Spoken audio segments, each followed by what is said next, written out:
welcome to NAPOD, where we provide NA speaker meetings and workshops in a podcast. We are an ad-free podcast, and if you enjoy listening, please help us to be self-supporting by visiting napod.xyz, look for the donate link, and drop $1 or $2 in the virtual basket. If you're also in AA or have friends that are, please tell them about our other podcast, Sobercast. Sobercast features AA speakers and workshops in the same format as NAPOD. We upload a new speaker every day, and it's easy to subscribe by searching for Sobercast, that's 2 words, on any podcast player app, or go to Sobercast.com. Enjoy the podcast, and thanks for listening.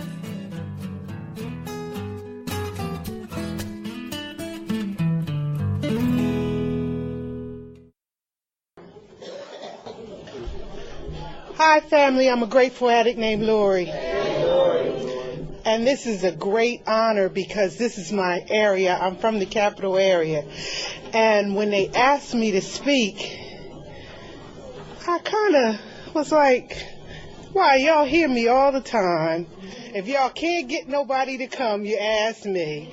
If somebody don't show up, you ask me. I'm always there. I was really surprised, and I'm real grateful because I learned a lot from this process. The whole process, it being in service is awesome.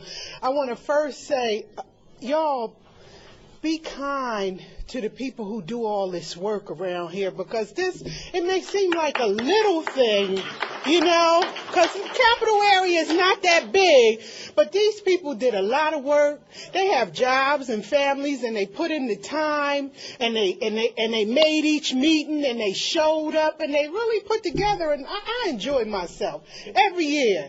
Every year I enjoy myself, and I'm real grateful that somebody didn't forget about putting on a show for me, because, see, this is for me. This is my hometown putting on a show for me, and I'm real grateful to be a part of it. They want me to speak about self-acceptance, and that is a struggle on a daily basis. I get a lot of crap in meetings because I talk about how I really feel. I came in this process, and I could not shake the unwanted little dark person. It took me a lot of step work to shake, and she still walks behind me sometime, and I have to tell her, look, I love you, but your time is gone. You no longer run the show. I can't pull out sympathy from people because of what happened in the past. I have to go to another level now. I love you. You are a part of me, but it's time to leave that behind. And a lot of days I go back. I go back to that little ugly black nobody wanted, nobody loved. And see, in this process, if you don't hurry up and grow up and get a man and be successful and do all of this stuff, then you're a little bit on the outcast. And see, not only did I not come in here and get a man. See, I had been married 10 years when I came in here. So the last thing I wanted was a man, and I'm not going to say it's anything wrong with marriage, because today I believe I'm marriage material and I'm ready for it. But at the time when I got married so I could be Mrs. Somebody. I went to college. I got the smartest, brightest. You know how you do. Somebody got to take care of me. That's what I got. I got taken care of. But see, what I forgot about was you pay a price. I heard something in here. You pay a high price for low living. You pay a high price for high living. Sometimes you got to put up with stuff that you really don't want to be bothered with. And I lived in a nice house. I drove a nice car. I have a pretty decent career of my own self, so we wasn't hurting for nothing. And then something came up. My husband was molesting my 5-year-old daughter. My husband that I loved and slept with and adored and followed around and whatever he said. I was a good wife, because I know, no better. I was groomed to be a wife. My grandmother is a minister's wife. My grandmother raised me, so I knew nothing else. And when this happened, I always promised myself, because my mother did not want me. My mother gave me to my grandparents, and, y'all do what y'all want to do with her. I ain't got nothing, I don't want to be bothered. I'm doing my thing. She's in the way. And they handled me, and they took care of me, and they loved me. And like they always made me feel like I was like the best, beautiful, most wonderful little child in the world. But then when I went outside the gate, people called me ugly, and they said I dressed funny, because my grandmother made all my clothes. And everything, was the same. It was the same dress, a different color with a different color ribbon. The same ribbon was around my socks and in my hair. But I was fly. I thought I was. My grandmother said I was pretty. And I was pretty. My grandmother walked me to school till I was in the 5th grade, and she said she wasn't going to do it no more. And I was mad. Because I didn't want to be friends with them people. Them people picked on me. My grandmother was my friend. She said, you got to learn how to socialize with your peer group. Everybody is not against you. I said, but Grandma, they don't like me. They think I'm ugly. They pull my hair. They do stuff to me. You're going to have to learn how to socialize with your peer group. And I'm saying this because I really didn't learn how to socialize with my peer group till I got to Narcotics Anonymous, because I had to deal in order to heal in here. And I couldn't just walk around and act like I was a part of. To get this thing, you got to give some of you, and somebody got to give some of them back. This thing is a feeling disease. It's a spiritual thing. So those things like coming around and giving somebody a piece of candy so you can walk with them, that don't work. You got to give them some inside stuff. And like I was at loss. I could give you a ride. I could take you to the diner. I had money. I had a job. I could show you. I could ride you. I could do. But to give you to tell you about how I felt, no, I don't think I want to do that. Because you ain't going to like me if I tell you who I really am. And like, I came in here and I was scared because a lot of the people that beat me up and took my money and stuff when I was coming up was in these rooms. And I looked around. I said, I ain't going to be friends with these people. They're the same people that beat me up. How's she going to help me? She used to rob me. And I went to a party one time, and the guy asked me to dance, and I'm dancing, and the next thing he done pushed me up against the washing machine, and he trying to pull my panties down. He the first one hugged me when I came in the room. I said, I can't recover here. They gonna kill me. Oh man, you talking about feeling different, set apart? Then they call me a soft bottom addict. You just wanted some friends. Ain't nothing wrong with you. You come in here with your new car and your house and you ain't homeless. And how long you use? 6 months. But the pain got great in 6 months. The people I was dealing with, I had never dealt with before in my life. In my life. I'm down the bottom of South Trenton. I don't even know if y'all know anything about Trenton. But the bottom, you don't go down there unless you got relatives. Okay? You don't go down there unless you got relatives. I did not have chick nor child down there. And I'm down there slinging. I'm down there tough. I done picked up this whole new persona. Who is this person? I ain't never knowed her.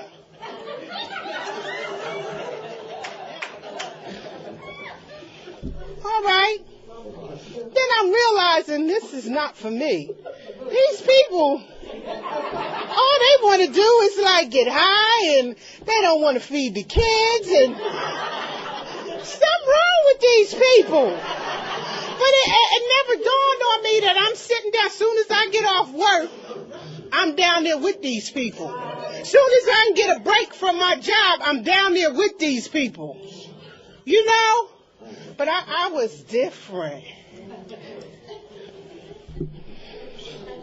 I had to come in here and get an ego buster in order to be able to recover. Sit your little proper ass down. Sit it down and shut up, because you don't know nothing. The profession you have, leave it at the door. You know, you can't stay clean. I had some gay friends I used to hang with, and they told me, well, if you don't smoke it, you'll be okay. We can go out and we can do everything. Just don't smoke it. You know, don't do that. But it's okay to have a drink. Drinking was not my thing. I came from a family. My mom was alcoholic. I dumped my mom in detox, that little raggedy building that all of us jumped up and was hollering about when they showed it on the video. My mom with her good job having ass, I dumped her in detox. I ain't want no alcohol. Give me what I like.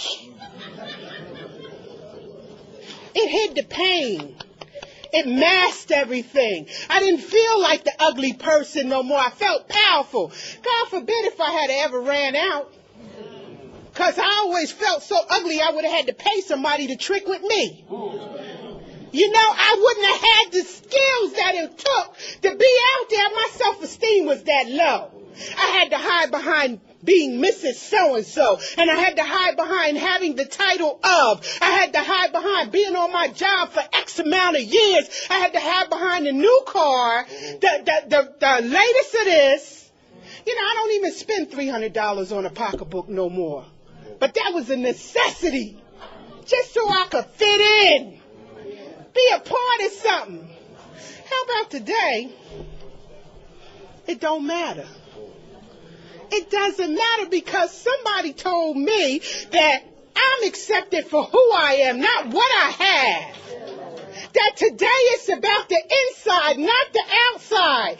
Yes, I got dressed, and every year when these people put this convention on and we sit down to have dinner, I'm going to get dressed to have dinner with these people.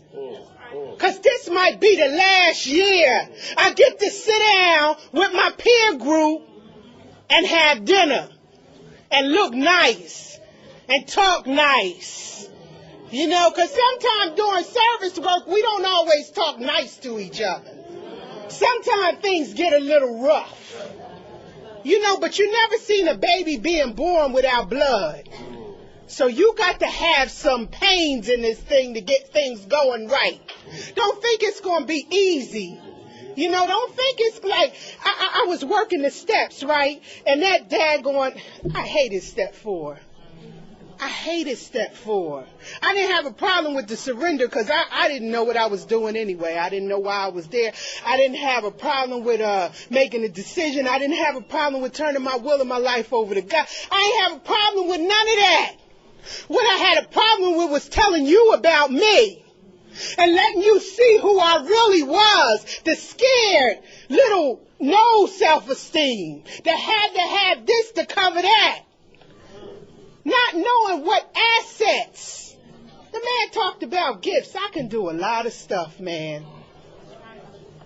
I hid behind being a healthcare professional, and I thought that was all I could do. Well, I got real hurt on the job. One of my patients, and ironically, one of my promotions was getting put on the sex offenders unit. Mm-hmm. Now, mind you, I didn't want to go there because I hadn't dealt with the issues of my husband molesting my daughter. You know, I went through now. I know how to act. Mm-hmm. I went to therapy. I made the kids go to therapy. I divorced them. I did everything the right way, but I dealt with none of those feelings. You go somewhere to this college and pick this man who's supposed to be so good, from a good family, And the best thing he could do for you is molest your kid. Yes, he kept you in a certain life, but you can't hurt my babies. See, I was a castaway baby. You know, and the one thing I promised myself when I got up to the age where I was going to have kids was I wasn't going to let nobody hurt my babies. I got a boy and a girl. They both grown-ups. My daughter graduated college. How somebody with no self-esteem? Now, this is what I thought about myself. I didn't have nothing to offer, nothing to give. I'm a servant. Well, ain't nothing wrong with being a servant if you're a servant for God. But if you're serving man, you're going to constantly be disappointed. It's never going to be enough. I had to learn the difference between serving God and serving man. And self-denial. Man, I don't want to say no to me. The one thing I did get from my mother was anything I wanted as long as it didn't involve her time.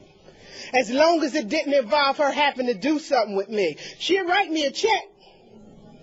You know, I have no problems getting nothing. But see, kids need time and they need love and they need cultivating. If I knew that I could do all the things, well, after I got beat up on the job, I was in the emergency room like 9.5 hours in the hospital. Got out the hospital. I was off work for 2.5 years. I started a business. And the business blew up. I didn't even know what to charge people. And see, my self-esteem was so low, just give me what you can give me.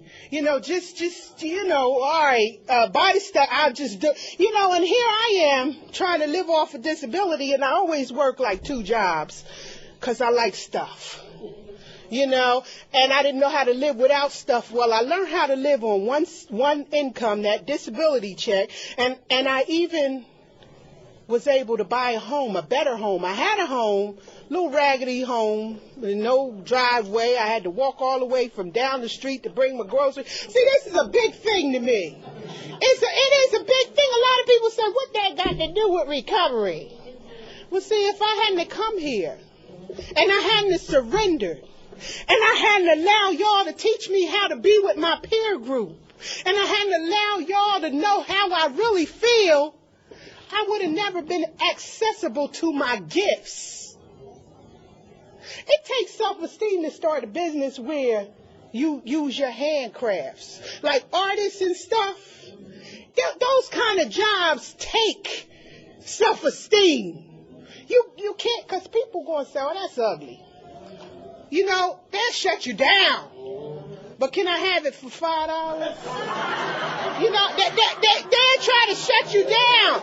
You got to know what you're worth. And like if you in this process and you're working with a sponsor, your sponsor will point stuff out to you. That same 4th step that I hated saved my life. The same 4th step I didn't want to do was the 4th step that put my liabilities and my assets out there. And how about my assets outweighed my liabilities?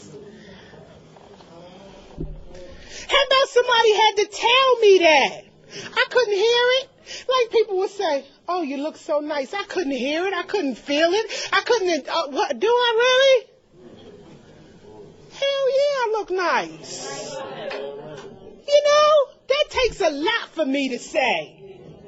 I was trained to walk with my head down, not look in people's eyes, ask them what they wanted.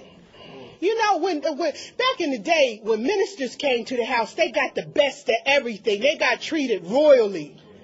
And that's what I learned, to serve. And it don't tell how you feel. Don't tell what so-and-so did. And here, I don't have to keep your stinking secrets. I can tell when you do something to me. I can talk about it in a meeting. You know how much freedom that is? To not have to carry your secrets. They say secrets keep you sick. Keeping secrets that you don't want to have in your head keep you sick. Now, confidence is different. And you need to know the difference, especially if you're sponsoring people. Because people can get hurt with you breaking their confidence. You know, if you don't think you can handle what they need to say, you need to refer them to somebody else. You don't need to take it to nobody else. You need to let them know before they get started real good. I don't think I can handle this. I had a sponsee that was dealing with a lot of molestation issues. Boy, I didn't want to work with that joker. I didn't want to work with her on that stuff. I didn't mind the 12 and 12, but when it came to that fourth step and I had to deal with them sexual abuse issues with her, I had to deal with mine. Nobody want to tell you about having to make a choice. You know, I had to make a choice. Where was I going to be safe? Nobody want to tell you that I had to either pee in the bed to keep them out my bed or sleep in my sister's bed and let my sister molest me. Nobody want to tell you that. And then how about I got this family that work all through the government. So everybody know them jokers. Who I'ma tell? What happens in the house stays in the house. And that's why we have families that perpetuate sickness after sickness after sickness. I'm so glad for the freedom I got in Narcotics Anonymous. I don't have to live in your lie no more. I don't have to be the dirty black outcast no more. I have some assets and some liabilities that can take me to another level. And not only that, I have a God of my own understanding who's not going to shoot lightning bolts up my behind, who don't have to like ugly or pretty. It don't matter. He ain't looking at that. I got the freedom to be me. I got the freedom to love you. I got the freedom to allow you in a little bit. See, because I can't do a whole lot. God put me in the mental health field for a reason. Like, a lot of people don't believe you smoke crack, you crazy.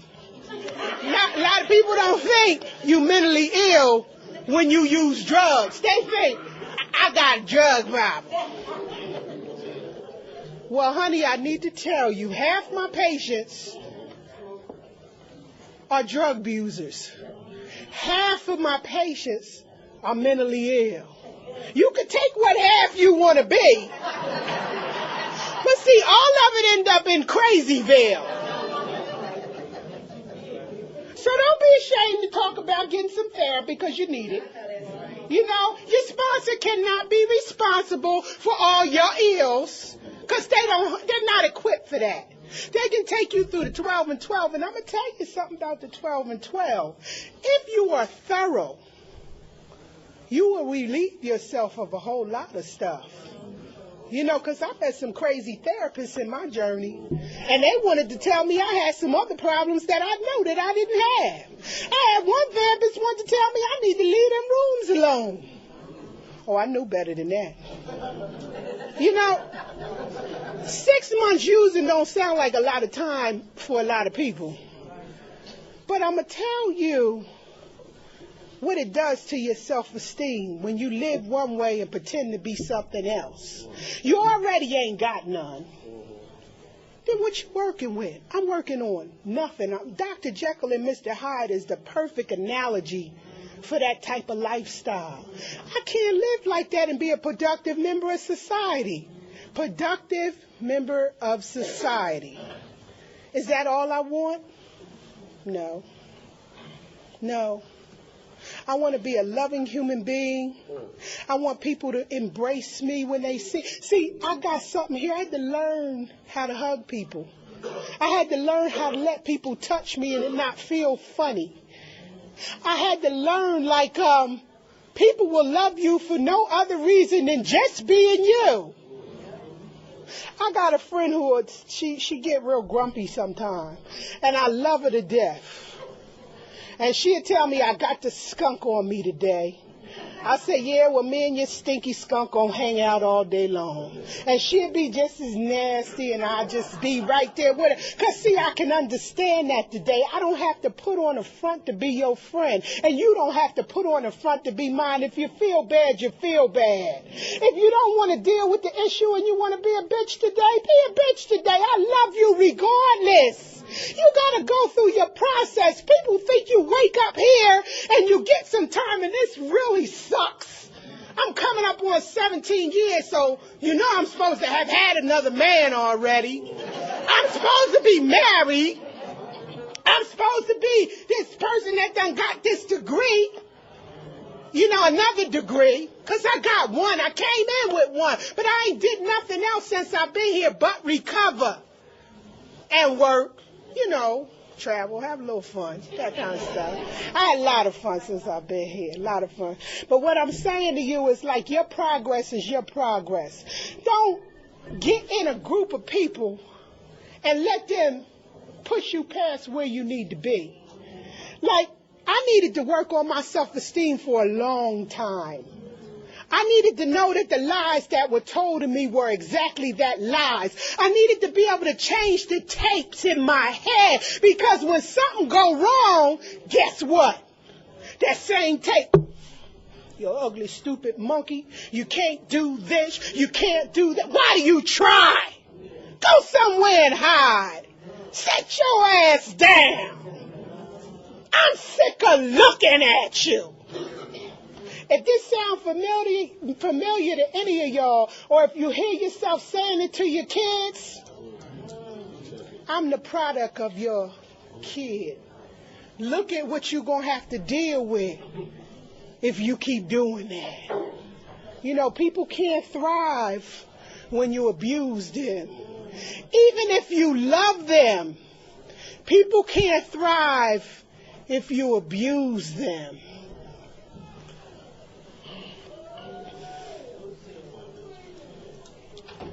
Okay, Shakur said I got 5 minutes. And I don't know how much of what I heard you understood, or if I made any sense, but I need to tell you that the program of Narcotics Anonymous saved my natural life. It gave me a spiritual life. It allowed me to love myself so that I could love you. It allowed me to grow and want to have some dreams and goals of my own. That's not what society say I should do, but it's what Lori wants to do. And it allowed me to stand on my own, whether you agree with me or not. I'm telling you, if you're here, if you don't hear anything else that I say, let somebody love you until you can love yourself. Allow some type of God into your life and do what you need to do for you, and take your time. Take your time. Because everything has a possibility to change and grow. And I'm a living witness. Because I didn't come in here, and yes, I was a child of a Baptist minister, and I didn't come in here with no spirituality. I was spiritually bankrupt, and I really like how I feel today. I really like what I feel when I touch somebody today. It don't feel nasty to hug somebody today. You know, do the work. Do the work. It's important. You know, and if I have said anything, keep coming back. No matter what, keep coming back. If you use tomorrow, keep coming back. If your dog died, keep coming back. If your butt fall off, put it in a wagon, bring it back here. Keep coming back. And don't worry about what nobody say, because you have the opportunity to change in the program of Narcotics Anonymous. Thanks for letting me share.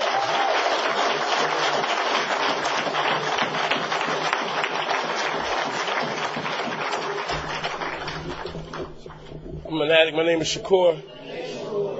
I want to thank Lori for sharing. You know what? I just need to say,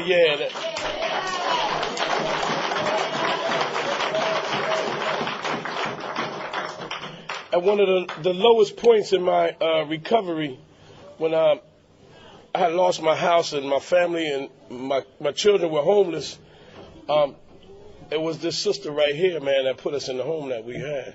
You know what I'm saying? Just because of the relationship we got in this fellowship, you know what I mean? So, anyway, with that, our next speaker, would you please help me welcome from Philadelphia, Kenny?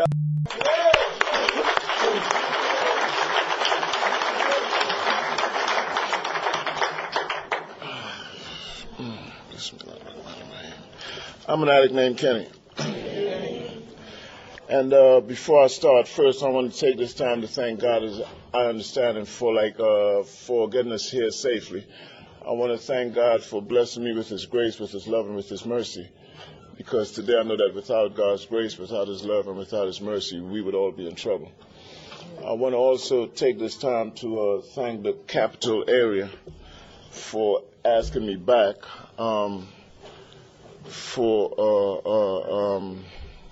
it gives me great joy to always come up here because I get a chance to see some friends. And I want to thank the sister for sharing. I really felt that. You know what I mean? I was one of those kids also that as a kid I didn't like me. And after I came in this process, what I found out after putting down the drug and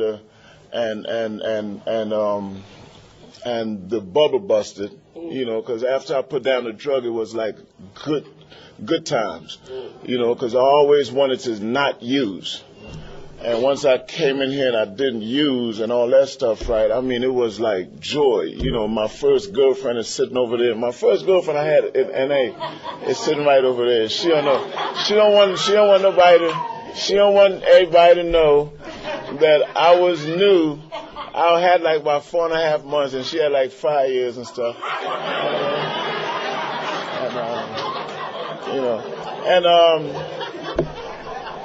And she carried me to my first year. Thank you very much, baby. I appreciate it. You know. But no, listen, right? I came in here and it was a great joy to be clean. And then after all of that stuff, you know what I mean, I found out that it was some major work that I had to do to stay clean. And one of the things that I had to do was I had to go back and revisit and do some work and dissect my life and how I dealt with how I felt about myself. You know what I mean? And that happened through a wonderful process called the 12 Steps with a very loving and caring sponsor. You know what I'm saying? He allowed me to really, the steps allowed me to really take a look at myself. Now, I didn't know a whole lot. Listen, I came in here at 34 years old. I didn't know a whole lot of stuff about I didn't accept me. I thought I was pretty cool with who the fuck I was. You know what I'm saying? I really didn't know that I had an acceptance problem. I didn't know that it was some things that was going on inside of me from the time I was a little buck that kind of fucked with me all of my life. I didn't know I had a problem with wanting you to see me as a certain person. I didn't know that I had a problem with seeking approval of other people. I didn't know that all those things drove me to seek an answer that I never found. I never found a fucking answer, man. You know what I mean? What I was trying to get from being whether it was a hustler, whether it was trying to be tough, whether it was when I was going back and forth to jail trying to build a so-called street rep, whether it was, no matter what the fuck it was. You know what I'm saying? No matter what it was, I never was able to attain that shit. You know what I mean? And I just kept going deeper, and I just kept going deeper, and I just kept kicking my ass worse, and I just kept kicking my ass worse, because I kept looking for my answers in every fucking body except me. I kept looking, I kept trying to, listen, man, from when I was 4 years old, I found out I was black. No, let me say something to you. Now, I know I was black, because everybody I was to fuck around had the same color, but I found out that it was a problem. Society had a problem with this color, my skin, and it came from the little friends that I had. Then I had I wore glasses since I was 3. And I found out that it was a joke that came along with wearing glasses, and they started calling you four-eyed.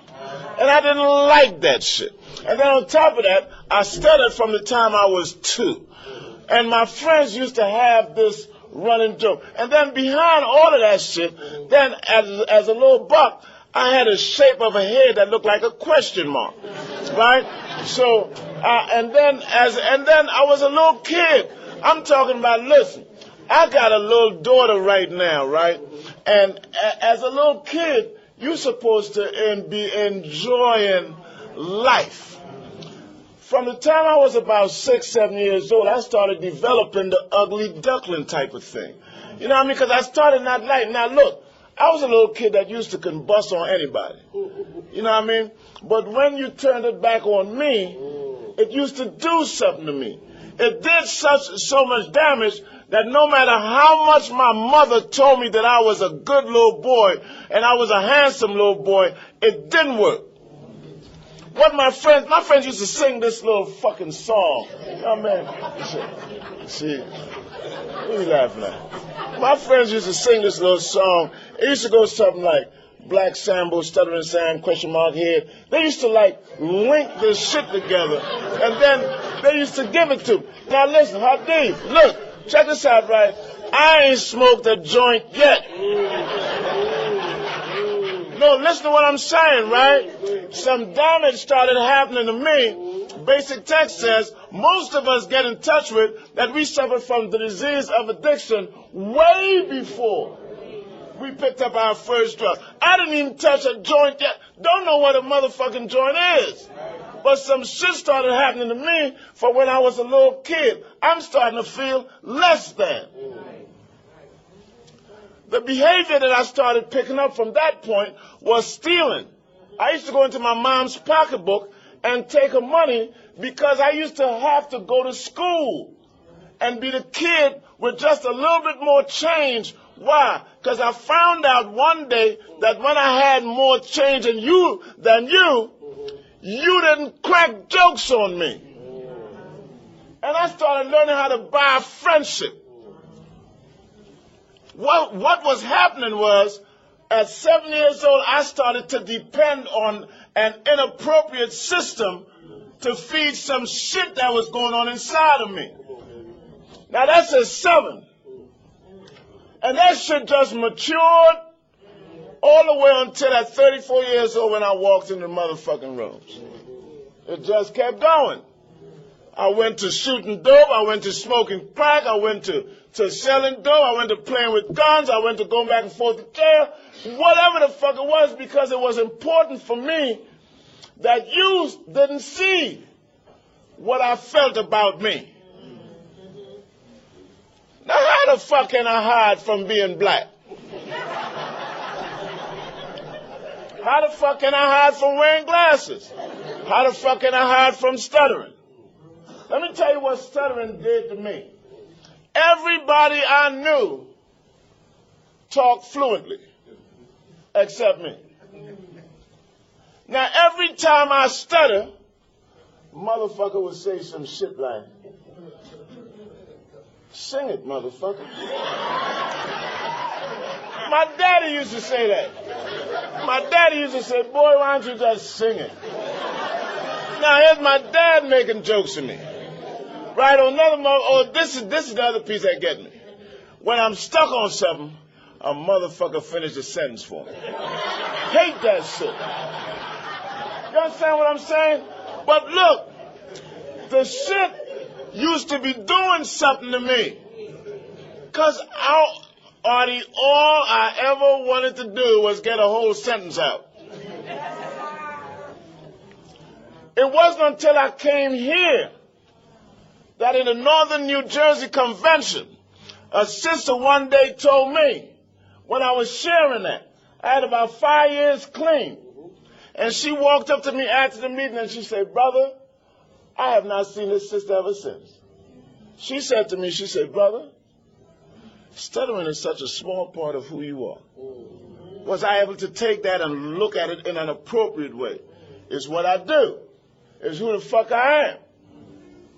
And because of that, I've been able to stand before y'all. I've been able to do whatever. I stutter my way through talking to whoever. I get my point across. I do what I do. But listen to what I'm saying, right? I had to come in here and I had to start dissecting because I didn't just pick up a joint one day. I picked up a joint because Rodney Rose and Stanley Rose, right, the two Rose brothers. I never forget these two little motherfuckers. I was 9 years old, and Rodney and Stanley got all the attention in the neighborhood that I ever wanted. And Stanley, which was the youngest brother, came up with a stick of joint, and all I wanted was just to be around Stanley and Rodney. And as I was going for the joint, I could hear my mom saying, "Don't do it." But Stanley's acceptance of me was so much more.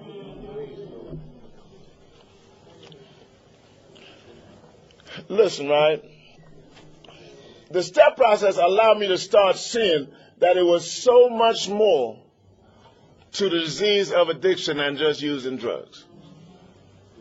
You know what I'm saying? That no matter how much I dress it up, it's some shit that go on that y'all don't see that can cause me to respond any kind of way at any given moment.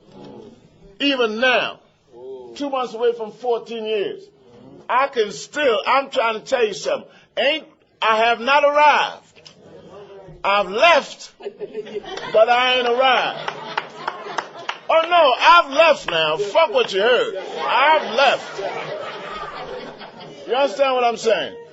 But it's something about me, right, that I need to always try to find something. And it was the step that allowed me to start looking at me and say, you know what, boy, your problem all your fucking life is that you have never been at peace with yourself. With just being who the fuck I am. I've never been at peace with myself. I'm a sensitive little guy, right? I go to jail. Listen, I've gotten in more fights and all that shit out of fear. I'm not this much. You know what I mean? I've done a whole bunch of shit. You know what I mean? I shot a dude up because one day I thought he was going to do something to me. Flipped it around afterwards like if I did something. That motherfucker tried to fuck with a nigga. Motherfucker. I went to jail talking that bullshit. Yeah, you know, he tried to fuck with me. The reality is, the boy was coming at me with a motherfucking pipe trying to do something to me.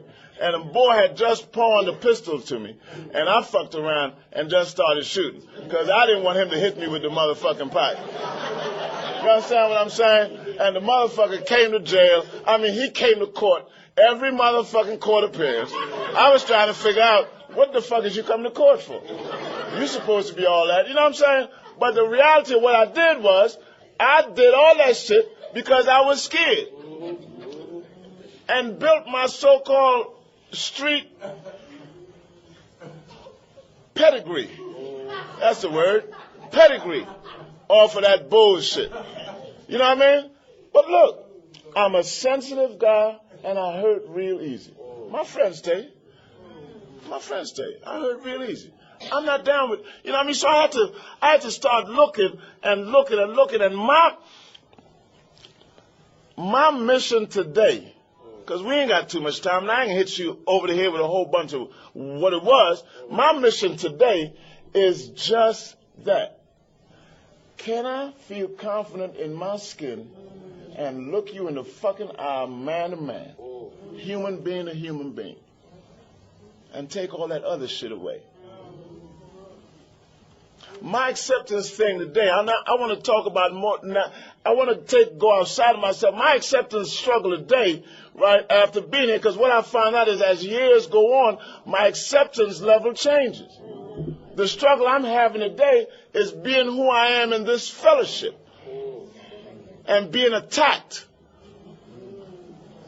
and how to wear that shit. That's my motherfucking struggle today. The acceptance of who I am and understand that with this, you know what I mean? That with being somebody out front. I didn't ask to come out the fuck out front. I came in here, man, with a drug problem looking for some help. I didn't pass a motherfucking form around, sign me up. This ain't the motherfucking army. You know what I'm saying? But because of this, last week I'm in Philly. Listen, I've been married for some time. To give you a brief update of what's happening, and me and my wife right now is going through a divorce thing. All right? Now, all of a sudden, my motherfucking sex life is the topic of the motherfucking fellowship. Now, what the fuck is that about? You told me, I was sharing with my friend tonight, I feel like I don't have the luxury to be me, Dennis. You told me, man, that we are all equal here. But when I make a mistake, or if it's not even a fucking mistake, when I'm going through my experiences, you got to take mine and put it up on the billboard. What for? Last week, we in Philly, and I got a lot of friends came in from out of town. And I'm mixing with a lot of people. There is a group of friends. You were just talking about people that smile in your face. There is a group of friends sitting down in the meeting talking about, I'm going to call his wife.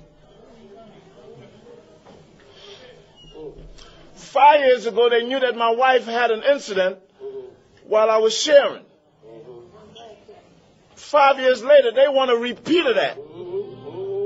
And I'm trying to find out, why would you intentionally do something to me so that you can have something to talk about on Monday morning?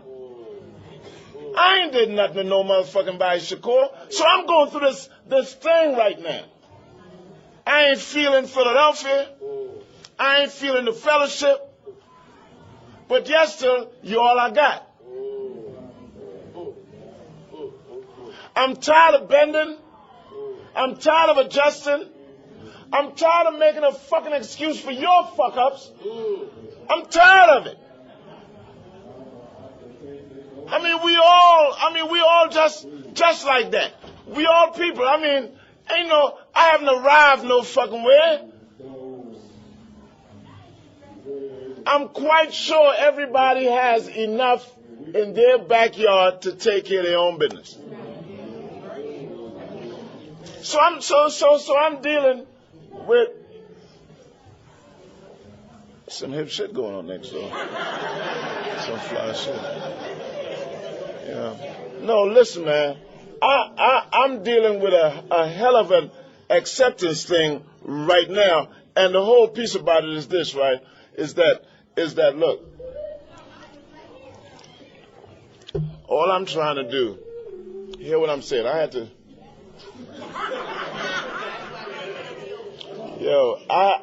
all I'm trying to do, check this out, right, is I'm not trying to get high.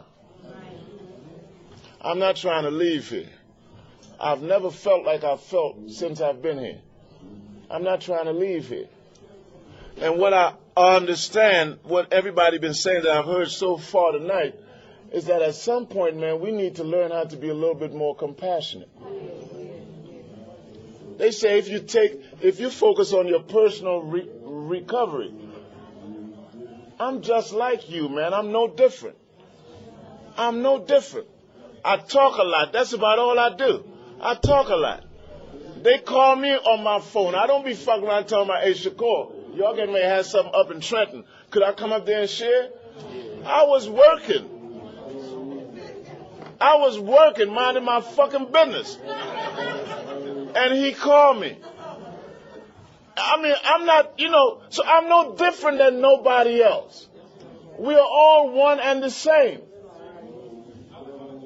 Don't take my pain and to just have fun with it. And I'm not one of those that's going to say, I don't give a fuck what nobody say. Fuck that. No, it hurts. And I need to stand here and tell you, it hurts. It hurts. And you can run experienced members out of here also. Not just a newer member. You can run a motherfucker with timeout. Because I can tell myself, I know what to do. Fuck them. And I don't want to do that. This is my life here, man. I fight for my life every fucking time I make a meeting. Every day I wake up, man. Because every day I wake up, man, using is an option. Don't get it fucked up. I'm not a like that fucked up way. It's like, man, fuck, I know I ain't using. No. I'm a motherfucking addict. I like to nod. If I ain't got enough money to nod and scratch, I like to run around this motherfucking room like an asshole. I do either one. I go either end of the motherfucking spectrum. I don't give a fuck. And if that don't the fuck work, we'll find the middle, whatever that is. You understand what I'm saying? I like to do that. I like to kill myself. I like to kill myself. That's what I do. I'm a professional at fucking me up. So when I come in here around a bunch of people that's supposed to understand that and know that I'm not trying to do that. So help me not to do that. So, that's where I'm at right now. I ain't got time to be talking about a whole bunch of other shit. That's where the fuck I'm at. I'm struggling with that right now. Because when I leave here, y'all gonna be up here having fun. I'm getting ready to jump in my car and go back to a city that I can't stand right now. With a fellowship that I want to just blast. That's where I'm going. And tomorrow, I can be on the NA hotline. You know, the boy Kenny Ali done used. It can happen. It can fucking happen. I'm not exempt from putting something up in me. It can happen. So when you're sitting down there in your little groups, talking about the other group or somebody else, understand that. This is not Shakur's convention. He didn't pick the speakers. It's not all of his boys here. On Monday morning, he needs y'all. They did it to me last week in Philadelphia. All his boys coming. No, fuck no. Monday morning, I need y'all. After the weekend is over.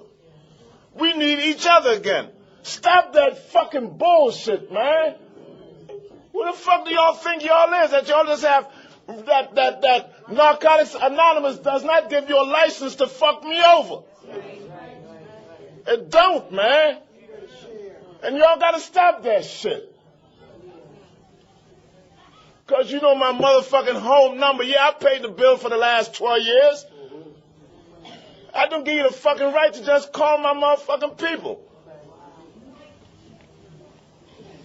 And then the shit that fucks me up is the suckers come. Boy, suckers ain't no joke. Y'all got to be aware of suckers. I'm trying to tell you something. Because the motherfuckers walk right up to you and hug you.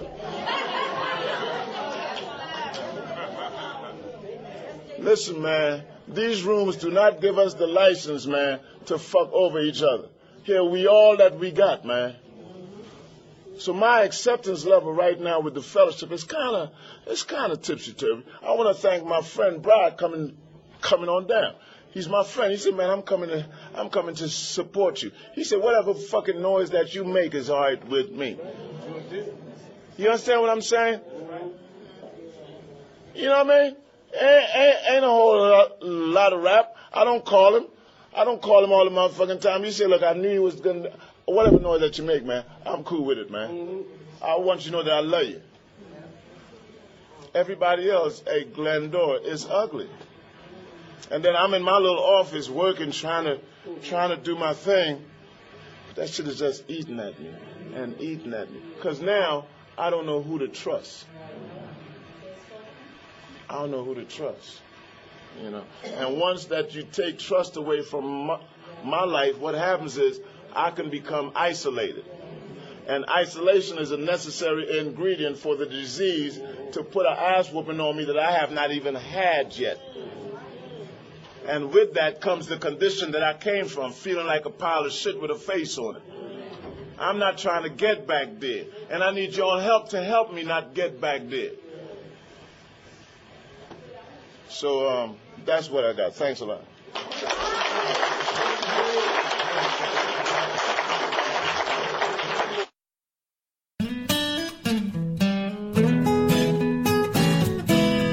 Thank you for listening. I hope you enjoyed the podcast.